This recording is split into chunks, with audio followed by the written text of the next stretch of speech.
இந்த டேர்ம் இன்சூரன்ஸ்ன்றது ஒரு ஃபேமிலியோட ஃபினான்ஷியல் செக்யூரிட்டி. ஒருத்தரோட ஃபினான்ஷியல் செக்யூரிட்டி கிடையாது.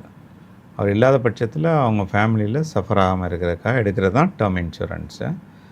நிறைய நம்ம பர்சனல் லோன் வாங்கியிருக்கலாம், ஒரு வெஹிக்கிள் லோன், நிறைய ப்ராப்பர்ட்டி லோன்லாம் வச்சுருக்காங்க. சடனாக in case anything happens to a particular person, அவங்க ஃபேமிலி ஃபினான்ஷியலாக சஃபர் ஆகாமல் இருக்கணும்னா இந்த டேர்ம் இன்சூரன்ஸ் சடனாக அதை சப்போர்ட் பண்ணும்.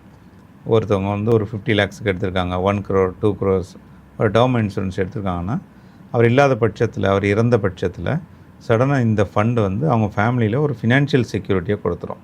திருப்பி அவங்க அவங்க லைஃப்பை ரீபில்ட் பண்ணி ஒரு நார்மல் லைஃபுக்கு வர்றதுக்கு இந்த ஃபினான்ஷியல் செக்யூரிட்டி கண்டிப்பாக இருக்கணும்.